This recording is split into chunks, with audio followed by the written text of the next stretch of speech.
इस लेक्चर में हमने रूल्स पढ़ने हैं for depreciation in the books of Lesi. तो जैसे कि अभी हम लेसी की अकाउंटिंग कर रहे हैं, क्वेश्चन सॉल्व कर रहे हैं। इससे पहले भी हमने एक एडवांस का क्वेश्चन सॉल्व किया था। तो उसमें भी जैसे कि हमने एक क्वेश्चन यहाँ पे सॉल्व किया था, तो उसमें भी एक पॉइंट आया था कि लीज टर्म और यूजफुल लाइफ 4 इयर्स और 10 इयर्स रिस्पेक्टिवली। तो अब यहाँ पे तो मैंने समझा दिया था कि लीज टर्म हमने 4 इयर्स लेनी है और डेप्रिसिएशन के लिए यूजफुल लाइफ 10 इयर्स लेनी है। लेकिन हर क्वेश्चन में क्या होता है कि ये पॉइंट्स होते हैं, लेकिन हमेशा ऐसा नहीं होगा कि हमें डेप्रिसिएशन जो है वो 10 इयर्स पे करने के लिए दी हुई होगी। तो इसी वजह से कुछ रूल्स बने, तो उन रूल्स को डिस्कस कर लेते हैं, तो ताकि पेपर में आसानी हो हमें कि हमने डेप्रिशिएट किस पे लेना है, लीज टर्म पे करनी है या यूजफुल लाइफ पे करना है। तो इसके लिए कुछ छोटे छोटे से 5 केसेस हैं। ये सब केसेस जो हैं कॉन्सेप्ट्स को क्लियर करने के लिए हैं, ताकि कॉन्सेप्ट्स क्लियर हो जाएं। उसके बाद एक छोटी सी समरी है, ताकि ये दो चीज़ें बस पेपर के टाइम दिमाग में रहें कि हमने यूजफुल लाइफ पे करना है या शॉर्टर ऑफ लेना है, लीज टर्म या यूजफुल लाइफ पे। अच्छा, तो अब इसका थोड़ा सा बैकग्राउंड देख लेते हैं कि इसमें मसला क्यों आया। क्योंकि डेप्रिशिएट तो हमेशा हम यूजफुल लाइफ पे कर रहे होते हैं जब नॉर्मल अकाउंटिंग कर रहे होते हैं।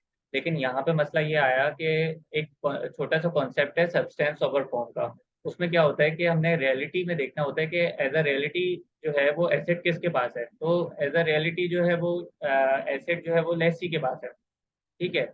ऑल्दो उसके जो पेपर्स हैं वो बैंक ने अपने पास रखे हुए हैं। हुआ क्या, हमने बैंक से जाके लीज पे एक कार ले ली। ठीक है, कार तो हमारे पास आ गई, रियलिटी में हमारे पास पड़ी हुई है। लेकिन उसके जो पेपर्स हैं वो बैंक के पास पड़े हुए हैं।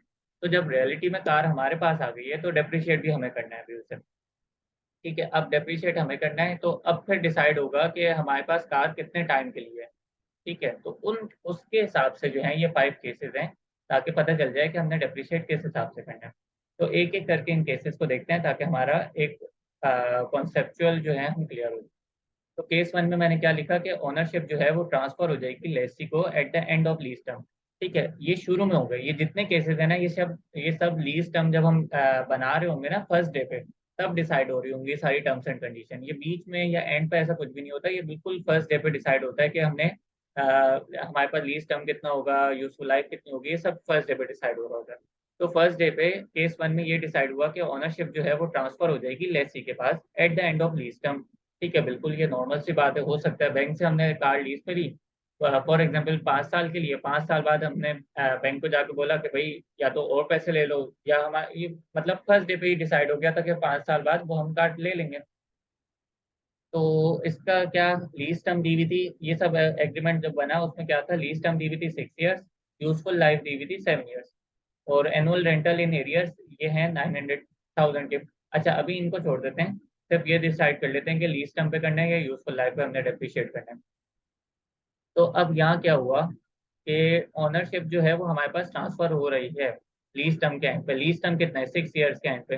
तो अब यहाँ पे हमने डिसाइड किया कि भाई हाँ ठीक है, 6 साल के बाद तो गाड़ी हमारे पास ही आ जानी है, तो क्यों ना उसको फर्स्ट डे से ही हम 7 इयर्स पे रख के डेप्रिशिएट करें। ठीक है, अभी हमें पता है ना, फर्स्ट डे पे ही हमें पता चल गया कि ओनरशिप जो है वो हमारे पास ट्रांसफर हो जानी है। तो उसको 6 साल पे करने की जरूरत नहीं है डेप्रिशिएट, लीज टर्म पे करने की डेप्रिशिएट जरूरत नहीं है। 6 साल बाद अगर हम वापसी कर देते तो फिर देखा जाता।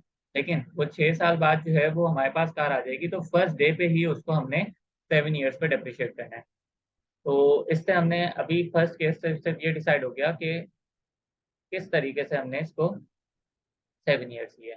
ठीक है, केस 2 देखते हैं। At the end of lease term lessee has an option. यहाँ पे ऑप्शन नहीं था, यहाँ पे डायरेक्ट उसके पास बस आ रही थी। ठीक है, यहाँ लेसी के पास जो है ऑप्शन है कि वो परचेज कर ले वही एसेट जो उसने लीज पे लिया है ऑन पेमेंट ऑफ 900,000। ठीक है, अब ये 900,000 पेमेंट तो कर रहा है, लेकिन देखते हैं कि एक्चुअल में उसकी फेयर वैल्यू उस टाइम कितनी चल रही थी। The fair value of the machine at the end of lease term is expected to be 1400,000। तो अब एक ज्यादा वैल्यू वाली चीज के वो कम पैसे देके बिल्कुल एक नॉर्मल सी है, ये होता है रूटीन बेसिस पे, ये हो रहा होता है कि भाई लेसी ने जो है for example lease term 8 years का था ना, 8 इयर्स के लिए उसने यूज किया, उसके बाद उसने फर्स्ट डे पे ही डिसाइड कर लिया कि भाई वो 8 इयर्स के एंड पे 900,000 देगा और उसको ये एसेट मिल जाएगा। जबकि उसकी फेयर वैल्यू ज्यादा थी, उससे कम दे रहा है, जब भी तो लेसी को फायदा हो रहा है ना, तो लेसी वो बाय कर लेगा। फिर ये लिखा हुआ होगा पेपर में ये लाइन भी कि it is reasonably certain at the inspection of the lease term that lessee will exercise the option to purchase the asset. क्या लिखा हुआ है, it is reasonably certain at the inspection, inspection मतलब बिल्कुल जब लीज स्टार्ट हो रही है उसी वक्त जो है डिसाइड हो गया कि लीज टर्म दैट लेसी जो है वो एक्सरसाइज कर लेगा option to purchase the asset. तो जब हमें पता चल गया कि भाई हमने एसेट को परचेज कर लेना है ये 900,000 दे के, तो क्यों हम उसको लीज टर्म पे मतलब 8 साल पे क्यों उसको हम करें डेप्रिशिएट। ठीक है, उसको हम फिर 10 ईयर्स पे डेप्रिशिएट करेंगे। जब हमें पता है कि वो एसेट हमारे पास आ जाएगा तो उसको फिर हम जो है वो 10 ईयर्स पे डेप्रिशिएट करेंगे। तो केस 1 में और केस 2 में हमने देखा कि दोनों केसेस में हमें पता था कि यहाँ तो उसके पास कोई ऑप्शन नहीं था, मतलब आ ही रहा था ना, डायरेक्ट आ रहा था। यहाँ पे उसके पास ऑप्शन था कि वो परचेज करे या ना करे 900,000 देके, तो उसने ये चीज अवेल कर ली। इज रीजनेबली सर्टेन कि उसने ये चीज अवेल कर ली, वो परचेज कर लेगा एसेट। जब वो एसेट परचेज कर लेगा तो उसको पता है कि मेरे पास एसेट पूरे 10 साल के लिए आ रहा है, तो वो 10 साल की बेसिस पे जो है वो डेप्रिशिएट कर रहा होगा। केस 3 देखते हैं। केस 3 में कह रहे हैं कि ownership will not transfer to the lessee at the end of lease term. ठीक है, हमारा बैंक के साथ कोई एग्रीमेंट हुआ, लीज मतलब लीज एग्रीमेंट हुआ, हमने कार ले ली। बैंक ने कहा कि भाई ये 12 ईयर्स का एग्रीमेंट है ना, तो बैंक ने कहा कि भाई ये 12 ईयर्स बाद मुझे कार आप वापसी ला के दोगे, कोई ऑप्शन नहीं है आपके पास कि आप कार रख सकते हो। ठीक है, तो अब हम क्या बेवकूफ़ हैं जो 14 ईयर्स पे पकड़ के उसको डेप्रिशिएट करें? नहीं, जितने साल की हमारे पास वो कार आई है उतने साल ही हमने उसको डेप्रिशिएट करना है। तो अब देखो इन क्वेश्चंस में हमें मसला होगा पेपर में। पेपर में क्या कि अगर हमने सीधा सीधा रूल याद किया हुआ है दूसरी एसेट की तरह, नॉर्मल एसेट्स की तरह कि भाई एसेट हमेशा यूजफुल लाइफ पे डेप्रिशिएट होते हैं, तो यहाँ पे ये चीज़ गलत हो जाएगी। जबकि क्वेश्चन में डायरेक्ट हमें लिख के दिया हुआ होगा कि ओनरशिप जो है वो ट्रांसफर नहीं हो रही लेसी को eight the end of lease term, जब हमारे पास जो है वो पूरा 14 ईयर्स के लिए एसेट आ ही नहीं रहा, वो आ ही सिर्फ हमारे पास 12 ईयर्स के लिए रहा है, तो डेप्रिशिएट भी हम उसको 12 ईयर्स पे ही करेंगे। ठीक है, ये चीज़ हमें न्यू पता चली कि इन्हीं चीज़ों की वजह से जो है वो केसेस बने हैं, वरना तो नॉर्मल सी बात है कि हमेशा यूजफुल लाइफ पे डेप्रिशिएट हो रहे होते हैं एसेट। लेकिन लीजेस में ये केसेस इसलिए बने हैं। अब एक केस 4 बनाया कि क्वेश्चन साइलेंट है, क्वेश्चन में ये भी नहीं लिखा हुआ कि भाई वो एसेट बाय करेगा नहीं करेगा, सस्ते में महंगे में जो भी है, और ये भी नहीं लिखा हुआ कि वो लीज ट्रांसफर हो रही है eight the end of lease term या नहीं हो रही, दोनों चीजें नहीं लिखी, क्वेश्चन साइलेंट है। तो फिर हमने इस तरह की के जो क्वेश्चन आएंगे उसमें हमने देखना है कि लीज टर्म कितना होगा, 15 ईयर, यूजफुल लाइफ है यहाँ पे 18 ईयर्स।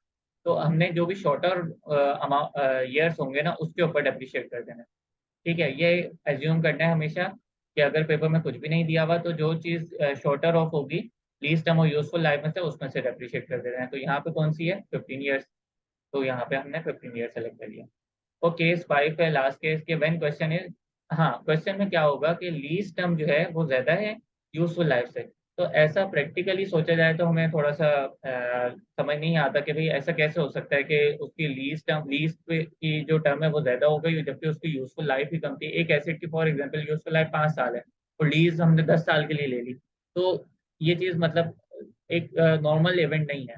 लेकिन बिल्कुल पेपर में आ सकता है, एमसीक्यूज में भी आ सकता है, हो सकता है इस तरह से कि लीज टर्म ज्यादा हो यूजफुल लाइफ से। इसकी मल्टीपल रीजंस हो सकते हैं। एक वन ऑफ रीजन ये हो सकता है कि भाई लेसी जो है उसने लेसर के साथ ऐसा एग्रीमेंट किया हो कि भाई ठीक है उसकी यूजफुल लाइफ तो मतलब यूजफुल लाइफ तो 5 साल है, लेकिन मुझे मैं अमाउंट जो है वो कम कम करके मतलब इंस्टॉलमेंट जो है वो मैं इतनी कम बना रहा हूँ कि वो थोड़ी आगे तक जा रहे हैं।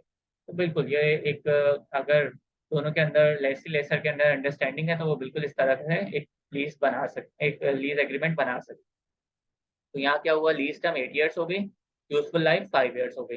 तो अब इसमें देखा जाए बेशक लीज टर्म जो है वो 8 ईयर्स है, लेकिन एसेट की एक लाइफ तो 5 ईयर्स है ना, 5 ईयर्स से ज्यादा तो लाइफ मतलब यूज ही नहीं हो सकता वो एसेट, 5 ईयर्स के बाद तो खत्म हो जाएगा। तो इसलिए हम इसको यहाँ पे कितने से यूजफुल लाइफ पे हम इसको अप्रिशिएट करेंगे। तो अब हम देखते हैं, ये हमने सारे केसेस देख लिए। ठीक है, अब इसके बाद हम समरी देखते हैं। समरी में क्या है कि ownership will transfer to lessee at the end of lease term, क्योंकि हमने केस 1 पढ़ा कि ओनरशिप ट्रांसफर हो रही है लेसी के पास at the end of lease term. और ठीक है, ब्रैकेट स्लैश रीजन, और क्या लिखा हो, या तो लिखा हो कि it is reasonably certain that lessee will exercise the option, जैसे कि हमने क्वेश्चन 2 में देखा कि it is reasonably certain at the inspection of the lease term that lessee will exercise the option. ठीक है, ये पॉइंट भी मतलब ये लाइन भी सिर्फ लिखी भी हो ना तो हमने यही एज्यूम करना है। बेशक ये ना लिखा हुआ हो कि भाई वो कम अमाउंट दे रहा है ज्यादा अमाउंट दे रहा है, ये बेशक ना लिखा हुआ हो, ये लिखा हुआ है कि भाई रीजनेबली सर्टेन है कि वो एसेट बाय कर लेगा, तो बस। तो इन दोनों केसेस में जो है ना हमने यूजफुल लाइफ पकड़नी है और उसके ऊपर डेप्रिशिएट कर देना है। दो केसेस हमने देखे। कि कि